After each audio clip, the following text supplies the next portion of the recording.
comments here. 4:35. It's after work hours for admin workers. So thank you for taking time to join, and for our members throughout, both on and off, our citizens. We are in month, I think it's 21. I lost track of months of addressing COVID-19, and it's been a tough go. This fourth wave has been our toughest of all of them in regards to the worst case scenario impacts, to cases transferring now amongst many young people. So what we wanted today is bring in Dr. Khan. Dr. Khan is a lead representative who directly with First Nation communities within this province. Dr. Khan, myself, and others like Kelly, our Director of Health, have been working with Dr. Khan, leading Dr. Khan for guidance. And we just wanted to offer this next hour to a discussion of what questions we may have, to what do we see the foreseeable future, misconceptions of maybe the vaccine or things like that. So we look forward to the discussion. Zoom, it is definitely, we treat each other with the utmost respect that Cowessess value. When there's questions that need to be, unmute yourself, and if not, nobody's speaking, then speak up. If you want to put it in the chat, please put it in the chat. We want to address as much as possible with the time we have. I'm just going to ask Kelly really quickly, what are our numbers at right now, just so we understand what we're sitting at in the community. And then I just have one more comment, and then I'll hand it over to Dr. Khan. Thank you, Chief. So our numbers right now are, we have 9 active cases, but Heidi is still testing, and so that could change. And but it is starting to settle down a little bit now. Yeah, so thank you. So it all started, our numbers went from 0 and up after Thanksgiving. We kind of sensed Thanksgiving was going to be a lot of socializing, and ultimately from Thanksgiving, numbers did start to go up. We increased very high to 16. Dr. Khan sent a letter calling the Cowessess Communication Center a pandemic at the moment. A little too much numbers. We have pretty much under control by teaching from home right now. Daycare closed. We are to reopen the school and daycare after Remembrance Day weekend. So we are to reopen it all pending on active cases.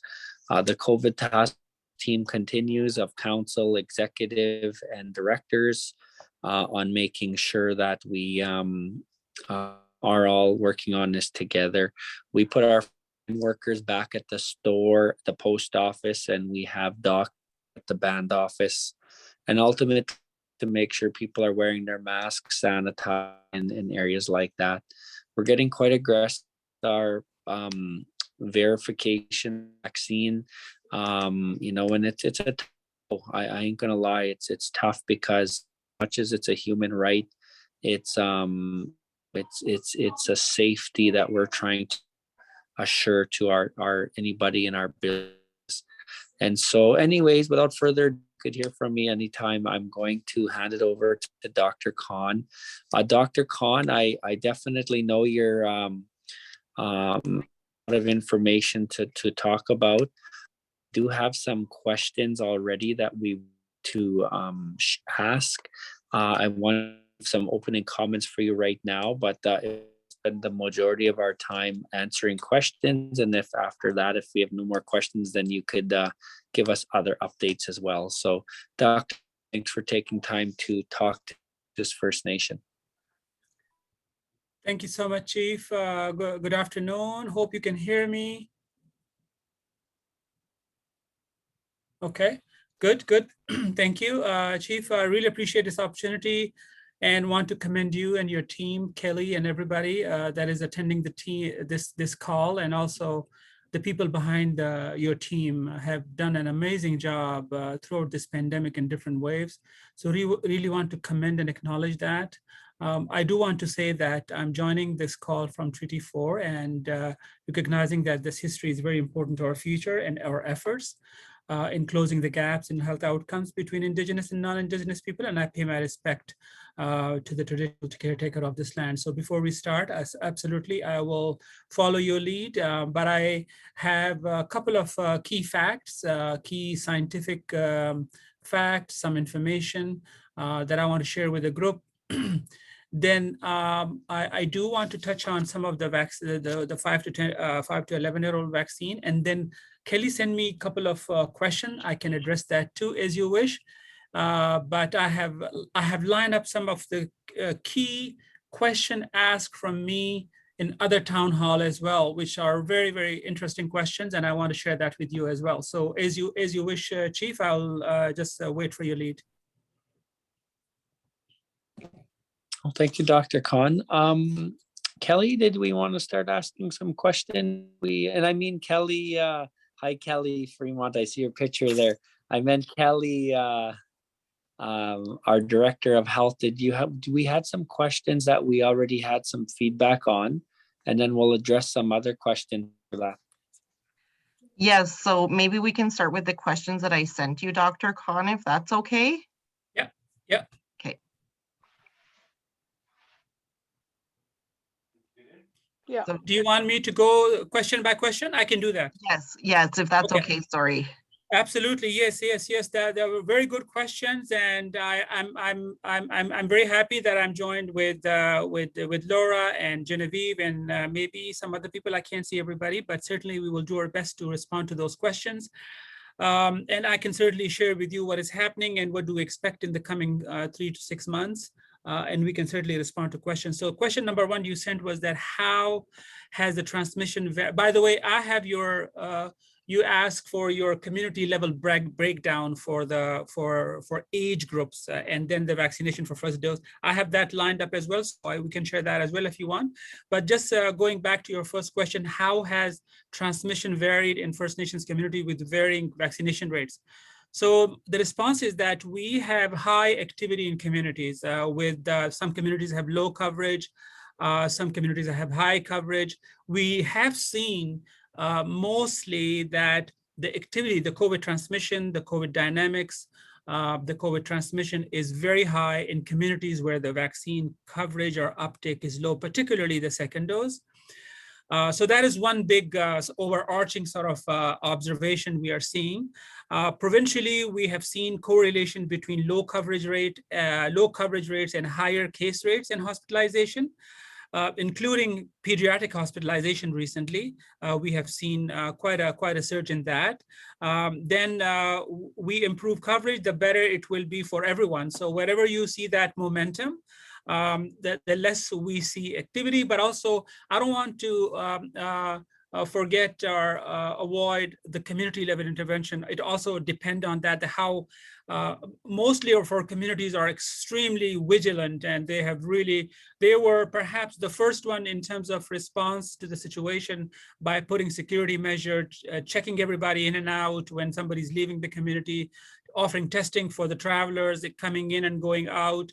So those intervention, and also communities have done an amazing job in terms of endorsing, enforcing the COVID precaution, the non-pharmaceutical intervention, for example, masking, distancing, making events like, if it's a funeral or a gathering or a ceremony, they did everything their best way to have the COVID precaution in place. That helps a lot in terms of how the COVID moves in and out of the community. So that was the response to that question.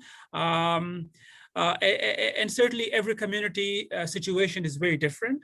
So the communities that I have a bunch of communities that are 100% for second dose, but I have communities like quite a good chunk that are that have achieved 85% for second dose. But I have like maybe 24 4 to 30 communities that are still struggling between the ranges of 40 to 50.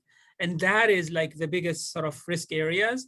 And communities have explored all options, like, having incentives and highlighting it on their Facebook and their community websites and door-to-door campaigns and pop-up clinics and awareness campaign and lots of town halls, the way you're doing. That has helped a lot in terms of reaching out to some of the people. Chiefs are still very concerned about, I just got a call from a chief just before this call. He flagged a couple of individuals that are not compliant. And so those sort of measures help a lot, that, how is the local sort of vigilance and strict sort of monitoring on the situation. So that helps a lot. The second question was the comment on the safety of pediatric vaccination. So as you have seen, the COVID vaccine has been rolled out globally, like millions and millions of people have received the COVID vaccine, from the clinical trial data to the population level data. All data is there is somebody not on mute. So all that data, from whether it came from the clinical trial or came from population level data, very strong evidence that the vaccine is working and very safe in terms of reducing, in terms of its impact on pandemic, which we all want to end very quickly, but also particularly reducing the number of hospitalization and severe outcome. So that is an overarching theme that has been seen from China to Europe to South America to here. We have also seen that the hospitalization rate, particularly the severe outcomes, ICU admissions, and unfortunately, the rate of hospitalization, the rates of complications, ICU admission, and death is very high for our Indigenous people. But so far, the vaccine has shown its very, very good, significant impact on that particular severe outcomes. We are embarking on a new milestone, which is the age of 5 to 11-year-old. You guys have seen American kids are going ahead. They have 23, 24 million kids to vaccinate, so they're going ahead with that. We are waiting here for Health Canada. So based on the CDC data, the vaccine for children is extremely safe. Just wanted to say one thing, that a lot of people have a lot of following a lot of fake information and misinformation, which actually shape opinions. So one of the biggest fake news and misinformation that is circulating about the news is that in the news about the vaccine is that side effects and short-term side effects and long-term side effects. So basically, we need to follow the right information from World Health Organization to CDC. And here in Saskatchewan, we're following Health Canada and Saskatchewan Health Authority, Ministry of Health, really credible scientific information. So the side effects of the vaccines are extremely mild. And no vaccine is perfect, no medication is perfect, but particularly this vaccine, if you compare it with other vaccine, like the vaccine that we have for measles and mumps and rubella and chickenpox and flu vaccine, this vaccine is such a potent, such a significantly higher efficacy in terms of providing that protection and protecting you from hospitalization and ICU and these severe outcomes. A lot of people are asking questions about the mRNA. What is mRNA? It's actually RNA. mRNA is called messenger ribonucleic acid, and it's part of the RNA virus. What the vaccine does, what the vaccine has, is that it has this particular protein that triggers the immune system to generate more sort of response towards the invading virus that comes to the body through the respiratory tract. The vaccine in itself does not stay in the body more than a week. So as soon as you get the vaccine, it started showing its effect by triggering the immune system. Within a week, the vaccine components or the vaccine itself is being cleared by the body. So nothing is left in the body that would trigger either short-term side effect or long-term side effect. Basically, the short-term side effects appear in the first 24 hours, maybe to a couple of days. And basically, when my kids got the vaccine and when I got the vaccine, it was just mild sore sort of arm, maybe mild fever, a little bit sore arm, a little bit tiredness. But even that was felt by very few people.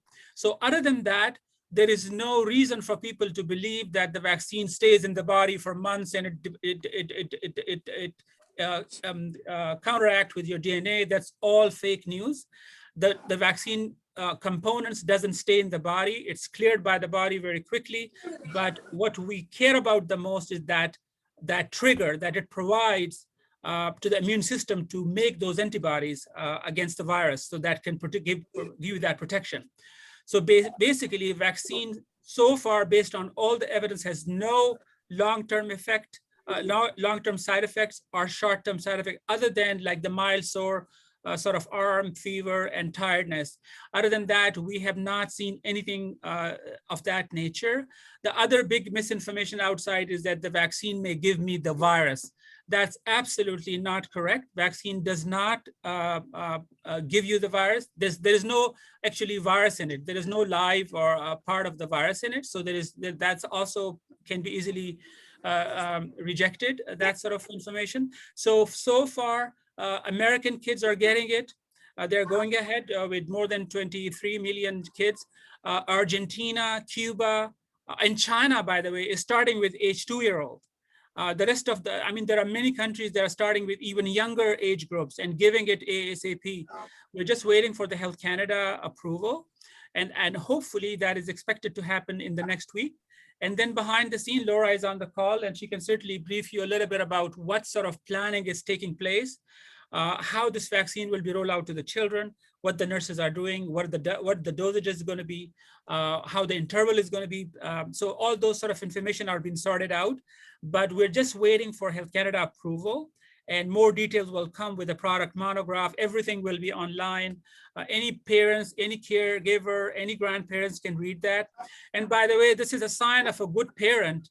It's a sign of a responsible grandparent, and it's a sign of a conscious, well-educated grandparents, caregivers, parents, community member, that they ask question. Asking question make you look smart, that you care about the science and that you want to express your concerns and questions, and that's our job, to find you the answer. If we don't have the answer, we'll find you the answer. So I think asking question is the best, and I think everybody care about kids. Everybody care about kids. The whole society is revolving around the kids, and we heard again and again from parents that I'm not going for the vaccine until my kids get it. So I think the time has come. We are very lucky that we will be able to close this loop in the pandemic sort of response, that we will be able to immunize our little kids. So in terms of safety, I hope that is enough, Kelly. Do you want me to speak? Yeah, there's a question in the chat that's asking for some tips for responding to someone who is an anti-vaxxer. So the anti-vaxxers, I mean, there is so much evidence of the death, the mortality and the morbidity and the hospitalization that this virus has caused. Many anti-vaxxers that were against the virus and against the vaccine has actually accepted the vaccine recently. And you would have seen that story in the news that the Métis, it was I think a leader of the Métis Nation who actually who was very much against the anti-vaccine, or did not express publicly. And it was in the news, by the way, that after his experience being hospitalized and having the severe outcomes, he decided to come out publicly. And many people, many anti-vax and anti-COVID people have accepted the fact. And if you would look at the data, in the month of October, we have seen 6% increase in the number of first doses, and second doses is even higher. So I think that speaks to the people are changing their mind. They're coming back. The ICU, one patient said that he spent 70 days in the ICU. Who would like to live like that? In ICU, bedridden, and all these pipes going through your nose and mouth, and you're away from your family. You can't touch, you can't hug, you can't kiss. And then you have these severe outcomes. So I think these are the evidence to tell anybody that, look at this, this is not a fake news, this is not a joke. And the road for the anti-vaccine and anti-COVID people is going to be short, very narrow, and it's coming to an end very quickly, because how can they move into society if you're refusing vaccine? Well, you can go to a concert, you can go, you can fly. So, and if you're working, your employer may ask you. So I think all these interventions are bringing people back to rethink that, okay, the whole society from, the global world, like, from China to here, this is a global phenomena, and there is so much science involved, there is so much evidence there, the number of deaths, the number of hospitalization, I think it speaks for itself. Definitely. There's another question here that says, when responding to someone that claims that the COVID vaccine is nothing more than an experiment on us or altering our DNA, how can we respond in a way that will inform rather than being drawn into the conversation? There is so much evidence about these and so much good scientific evidence that it does not alter your DNA. It does not even touch, it does not even go there. The body eliminates the vaccine components within a couple of days. Nothing stays in the body. So these sort of things are very, very fake and misinformed. It has no scientific ground. I also heard on one town hall that it accumulates in ovary. It impacts on your menstrual cycle, and it causes infertility. These are all fake news. So reject that right away. And if you need scientific evidence, there is a lot of scientific evidence for that. So, and also another big fake news is that, oh, by eating garlic or by eating extra pepper or some remedies that people can find at home would cure you from COVID. These are all fake news, and it has nothing to do with the cure or treatment. Yeah, I think these are all fake news, and we should really not pay attention, and also not spread it, not share it with their family members. Absolutely, thank you. Do you want me to go to the next question? Yes, please. And Genevieve just put some tips in the chat for answering questions with anti-vaxxers. Yeah, and another big news that, these magnetic chips are, is circulating around in the past couple of months, people showing a bulb. If you put a bulb on your arm site where you got the injection, it will flash up. Or Bill Gates is watching us because we have the vaccine now. All these are very fake news, has no scientific base, and it's just to scare people and to push them actually into a very, very dangerous sort of lifestyle and risks. For sure. Okay, so your next question was that are schools open in other communities and with low vaccination rates? So first of all, our job is to give communities the facts and the current stats. So we've been sharing with the communities their COVID numbers, like the total COVID number, active cases, deaths, hospitalization. Apart from that, Cindy and the team also send very regularly the vaccine community immunity tracker. So you guys know the best and have the best accurate information, but whatever we have, we share that back.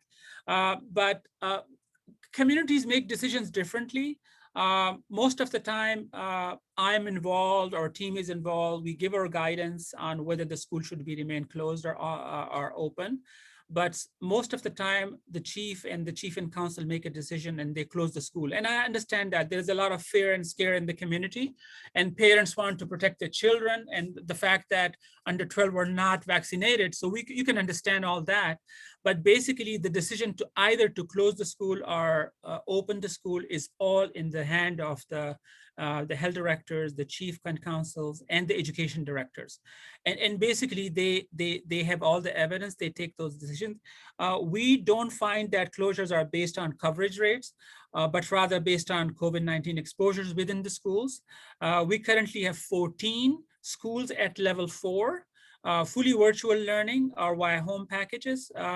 Approximately 1/3 of cases reported in First Nations communities are among school age kids in the 4th wave. Some First Nations have implemented vaccine policies for their school staff to keep kids safe.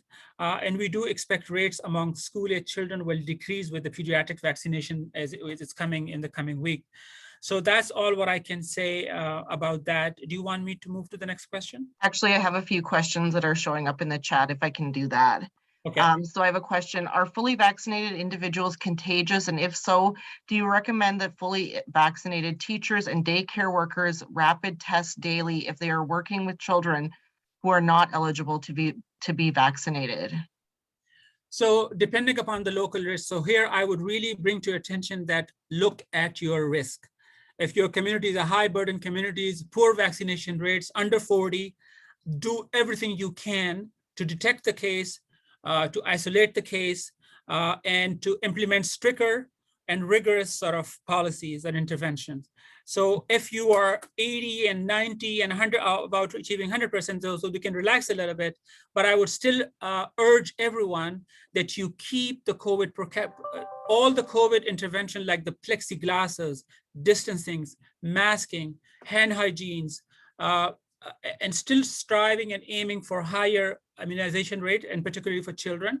The same for staff, till you achieve that over 95%. That will give you a peace of mind and safeguard that you are protected, and perhaps that will be you will see lowest and lowest circulation of COVID in that situation. But till then, I mean November, December, January, February, March even, we're going to watch how this fourth wave is going to evolve into a fifth wave. So the prediction is that we still have, Dr. Shahab said that yesterday, that we have still approximately 300,000 people are unvaccinated or partially vaccinated. And we have 11,000 children in Indigenous communities on reserve currently unvaccinated because the vaccine they're not eligible. So till we cover that, and as I mentioned, a majority of the community are still under 40. Till we achieve that, I would say confidently and safely keep all the COVID precautions in your schools, in your band office, in all settings. And depending upon your local risk, if it's high, then more frequent testing. If it's low, then maybe once a week for those that utterly needs to be tested. So I would give you, but that would be my advice on that one. So our rate right now, just so that everybody knows, the last update I got from Cindy, I believe was 56%. Yeah, so I was really hoping that it was better, but when the team give me the stats, so for your 12 plus, for first dose, you are currently 62%. Okay. And for your dose 2, 12 plus, you are 55%. So I have the age breakdown for 12 to 17. For dose 1, you are 76. For dose 2, you are 68. For age 18 to 49, for dose 1, you are 50. For dose 2, you are 29. And that's your workers, that's your labor, that's your task force. For 50 to 69-year-old, your dose 1 is 72% and dose 2 is 72%. So that's good, but still we need to aim above 90 above. And 70 plus for dose 1 is 59% and dose 2 is 59%. So, we're somewhere in the middle. We're not out of the woods at all. And we really need to convince everybody, particularly the grandparents, parents, caregivers, everybody. First of all, they bring their children, 5 to 11-year-old to clinics and immunize them. And then also people who have, I think it will depend on many things. First of all, I don't know how many people were eligible for booster doses in your community. And if they received their booster doses 3 months ago, I think, the recommendation is that, at least 60 days and stuff, you have to, people who have received the second dose and were eligible for the booster doses, they would have a waning immunity. So we need to really keep an eye on that people who has more than 6 months for the second dose, they must get their of course, they would be in those eligible groups. They need to get their booster dose.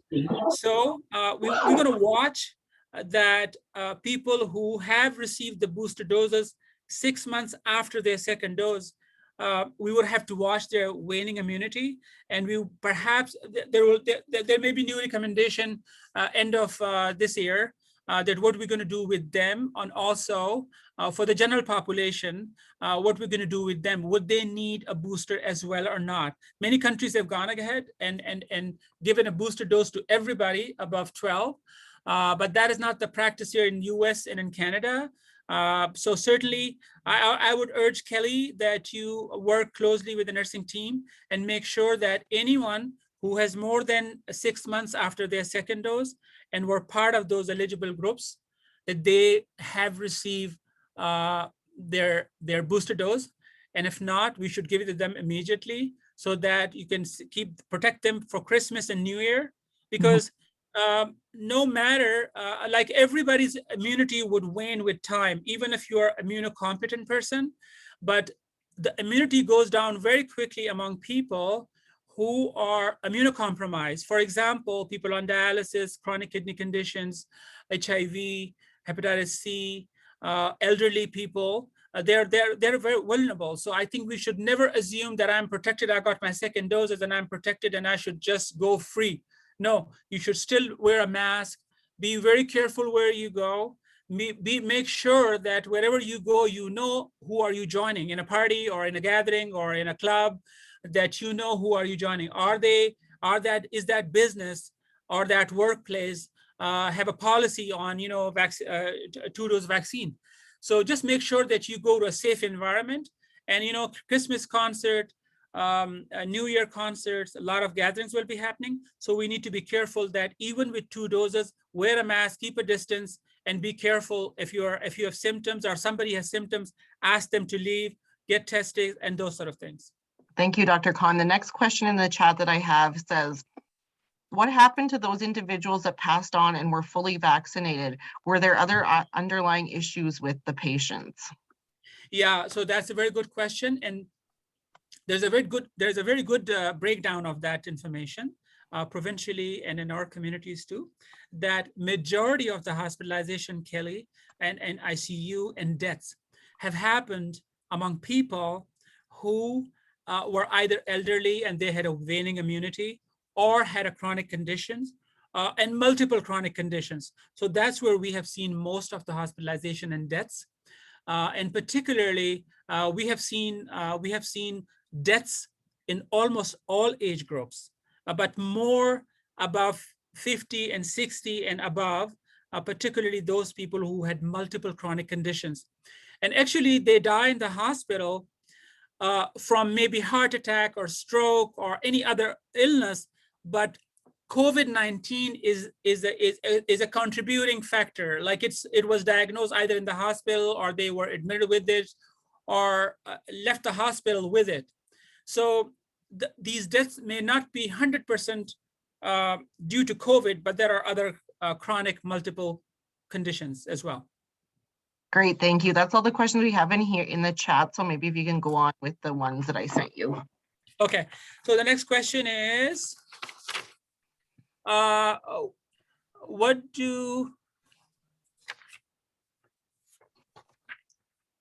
is there a correlation between community vaccination rate and closures? So we do tend to see these temporary closures in school where community transmission is high. A reminder that many of our school age kids are not yet vaccinated, with some of the lowest vaccination rate in this age group. Many those under 11 of age are currently ineligible. So certainly that plays a big sort of factor. But vaccination is a very big protective factor, and it does help a lot if you're all age group. And now we are lucky that we are also getting the 5 to 11-year-olds. Certainly, there's a better hope that we will have that this particular age group would also close the loop of further circulation and the evolution of this virus. So certainly that would be a very important thing to watch. How does the vaccine help against the variant? So far, based on all the data, whether it's the clinical trial data or population-based data, there is a quite good evidence, and the most infectious or the most highly transmissible variant among all COVID was the Delta one, which is currently still circulating, and is still very dominant, and it's actually kicked out all other variants. Even against that variant, the vaccine, particularly the mRNA vaccines, are very effective.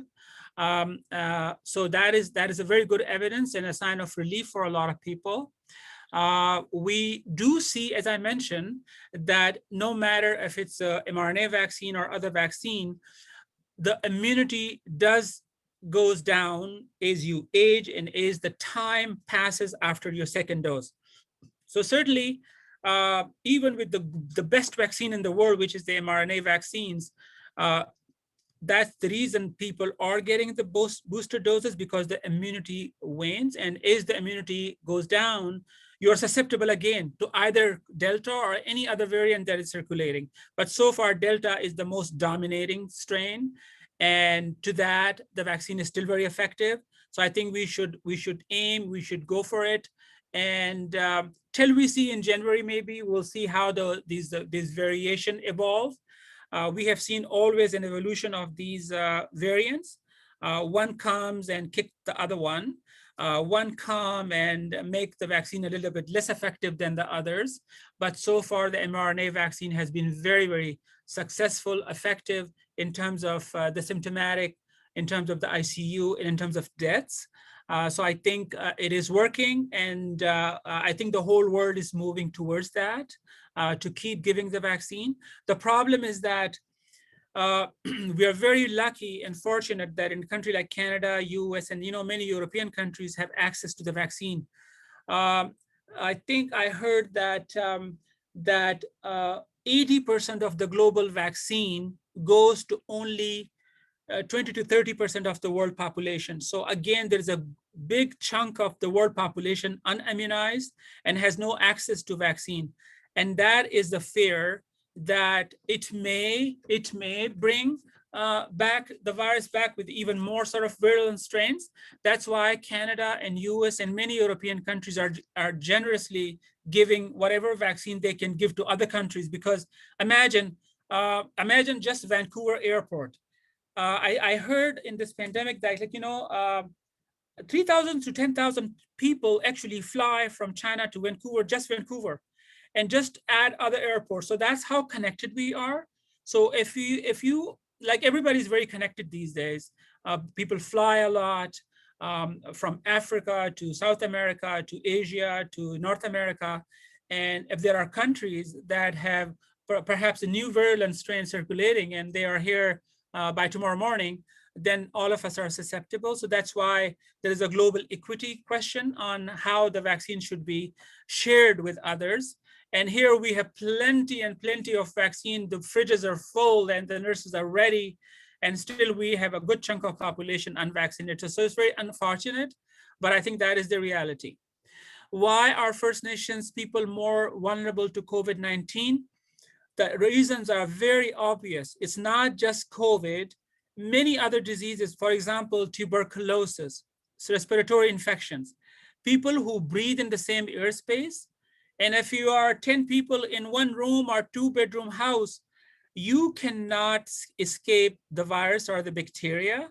So overcrowding, close proximity, large families, more travel, more transiency, these are the factors make us more vulnerable. On the top of that, chronic conditions. Every Indigenous person, every second Indigenous person that I know has multiple chronic conditions, and that actually adds to the fuel of the risks.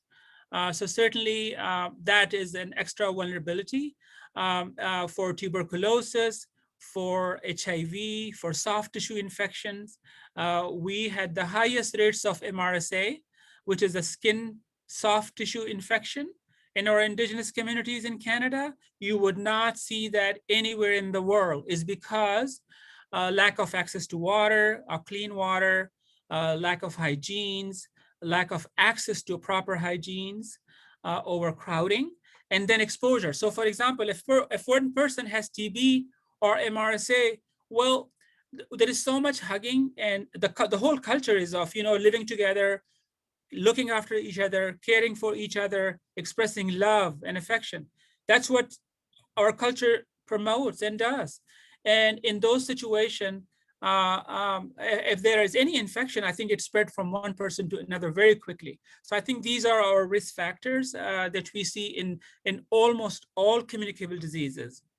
Why is it that Indigenous people are not wanting the vaccine? What is the norm and pattern in other First Nations communities? So there is one overarching theme. We participate on a national cause with all Indigenous doctors and nurses. So we have a group at the national level that all Indigenous doctors and nurses that serve First Nations in this country come together with Dr. Tom Wong. So we have that table. Then we have provincial table. We come together with our SHA medical officer, doctors and nurses and hospitals. So one overarching theme that I see across Canada is that, of course, lack of trust on the government. So that is number one factor in every sort of matter, whether it's the healthcare service, whether it's the information, whether it's the overall relationship. So trust plays a big role in that success. So if there's a trust, people listen to you, you work together, and we interact, and you are trusted, and then your information are taken seriously, and your advice is taken seriously, and the people act on it. So trust is the biggest factor. Certainly, and a lot of things erode trust, whether it's the racism, discrimination, inequities, disparities, injustices. These leads to more mistrust. And then no matter if you're working in a pandemic or working on tuberculosis or HIV or any other health issues, you cannot effectively or successfully respond to that situation if there is no trust between you and the community. So trust is very important. And usually government officials are not trusted. Bureaucrats are not trusted. That's the fact. So that is one thing. Second, I think there is a lot of misinformation. If you were to compare 50, 60 years ago, I don't know who is 50-year-old or 60-year-old in this group, but if you were living, if you remember 60 years ago or 50 years ago, life was very different. You had one television, or maybe even television was not available to everybody.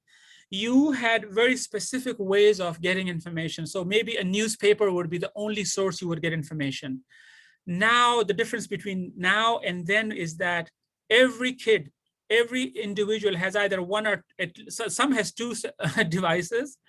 So digital access is so easy, and anybody can access anything. And that's why, whether it's the fashion, show business, marketing, medications, anything, people have so much access to people. And, it doesn't take much. It doesn't take much time for somebody to be famous like Lady Gaga. I mean, just one song take you where, and you are on the top. You're on the top chart.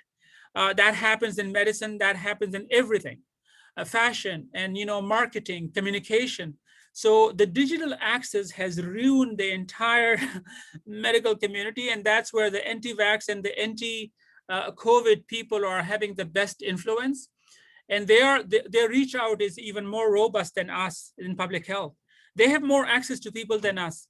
So I think misinformation, digital access, global digital transformation has actually very misleading. And it just promotes fake news. And within seconds, you can reach out to thousands and thousands of people, and you can shape their opinion by the good way or a positive or negative way. So I think that is our dilemma living in this century, that through very hard work and repeated information, and you have to really prove yourself, you're credible, you're scientific, and you're accurate to make people trust you and to make people hear you. So I think with that digital storm, the infodemic, and all these things play a big role in shaping people's opinion. And that's what we are seeing everywhere, but mostly in our First Nations, because Not everybody has a computer, not everybody can read, or not everybody has access to a doctor. So I think if you have a doctor or a nurse or any healthcare provider, or just anybody who is health conscious, I mean, we should be asking those questions, we should be informing ourselves, and we should really spread accurate information. So that is our dilemma living in this sort of time and responding to the pandemic. So Kelly, these were the key questions, and I'm still available if there are more questions.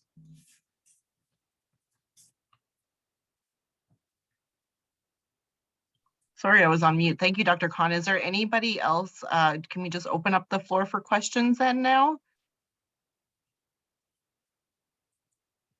I saw a question about children wearing masks. So I think any children, any age group, I mean, certainly you wouldn't want to put a mask on somebody who has respiratory conditions, or a mask can compromise their breathing. So not little kids, but any other, like, above 3, 4, whoever is comfortable wearing a mask in any setting is a good habit. 3-layer mask, medical mask are better, but homemade masks are also good. So I think I see very little kids, even daycare kids sometime on the street when they are waiting for their bus or being picked up, wearing a mask. Good habits always help. Good habits have protected us in this pandemic before the vaccine was available. And that speaks to the 0 cases of flu. I mean, we have 0 cases of flu last year. So far, I think I heard only 16 cases in Canada of flu. How can that happen? I mean, this never happened before. And this is happening is because everybody's wearing masks, everybody's careful, cautious. People never listened to these things before the pandemic. So now they understood the benefit of wearing a mask. So I would suggest whoever who can tolerate wearing a mask, a good mask, please put the mask on them. And keep it till March at least when you go out. Outdoor is definitely safer, but more indoor, particularly in gathering or when you're meeting a large group of people. Okay, thank you. Malcolm, did you have your hand up? Yes, I did. Am I Trishko? Oh, okay. No, thank you for your time there, Doc. I think my question was kind of answered, but when it comes to booster shots, is this something you feel that's going to be called on every 6 to 8 months? Or like I told a nurse today, we got to quit meeting like this. Yeah. So very good that you're asking about the booster doses. I think Laura and Genevieve can certainly put that criteria for batch 1, batch 2. I mean, there were two different categories of people eligible for the booster doses. And if you are one of them, please do get your booster doses as quickly as you can. If 6 months have passed, and in certain situation, they can give you even earlier, depending upon your condition and if you're immunocompromised. So booster doses are good. It does give you that extra protection. After 6 months from the second dose, the immunity goes down and it wanes. So I think, and it goes down in people who have chronic conditions faster. So I think if you're worried about the Christmas celebrations and getting together with your family, and the booster dose certainly would help if you would be eligible. So I'm glad you're talking to the nurse, and she certainly can give that to you or anyone in the community if you are among those list of people. Yeah, I got the booster shot today, and my question was more or less am I going to have to be called in 6 or 8 months again to get another one? Yeah, we don't know that part of the answer, but what we are hearing is that, again, you have seen every week, every month, we have a new science coming in supporting and backing us, our intervention. So far, the booster dose should protect you at least till mid next year. And by then, I'm sure even by Christmas, there will be new science and new recommendations for you and for general public as well. So we'll just go based on that. But for now, you are protected, you're good. But I will still suggest with that, with the booster doses, I would still suggest that you carefully wear a mask and, meet and greet with people with as distance as you can, and just protect yourself by adopting and following those good habits. Hi. Thank you for your time. You're welcome. And just one more thought for you before you go, that in case any time in the coming weeks and months, if you get symptomatic, if you develop any symptoms, I know you got a booster dose, but if you get symptoms or any sort of respiratory or any other symptom, I would suggest that you still connect with the doctor quickly and sort it out that is not COVID or nothing else that that needs to be checked out quickly. So I would suggest that watch, and if you develop any symptoms, I mean, there are a lot of other viruses and bacteria circulating too. So just being more careful. Dr. Khan, Kelly, this is Chief Delorme. Thank you, Dr. Khan, for spending some time with us. I have one question. Could you explain or share of how nations of patterns are going with unvaccinated people spreading COVID more than vaccinated people? We're trying to address the misconceptions and the trust issues of our fellow family members who are choosing not to be vaccinated. But is there patterns you can share about how COVID spreads? Because we know that if you're vaccinated, you still have a chance of getting it. It's just that your chances are low. Yeah.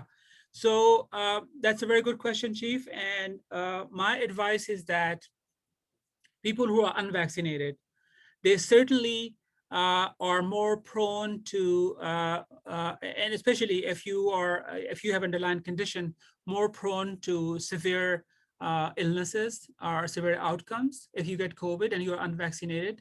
Also, they also get severe symptoms and hospitalization, and certainly the spread from those people depend on symptomology. So if you are sneezing and coughing in public places or touching, spreading your droplets, certainly based on the science currently, that if you have severe symptoms, that severity of symptoms, like, if you have a deep cough and a loud cough, then certainly you are exhaling or throwing out more droplets in the airspace or around you. So certainly that speaks to the infectivity from those people is higher for others. And people who are vaccinated, and if they get exposed to COVID, may still get mild symptoms. And based on the evidence that viral shedding from different secretions, it has been seen that the virus shedding from people who are vaccinated is very low. So that's a good sign compared to those people who are unvaccinated. The rate of complication is very high for people who are unvaccinated. For example, people are worried about the myocarditis and all these sort of things. The rate of myocarditis from getting COVID, from being infected from COVID, is way higher from the vaccine. So certainly progression to severe outcome is faster, and those people seems to shed the virus for a very long time. It means they will be infectious for a long time, and they may be infecting a wider circle of people. And again, symptomology is very, very critical. If symptoms are severe, pronounced, and loud, like, deep cough, loud cough, sneezing, those sort of things, certainly it just exhale or leave more virus particles in the airspace around them.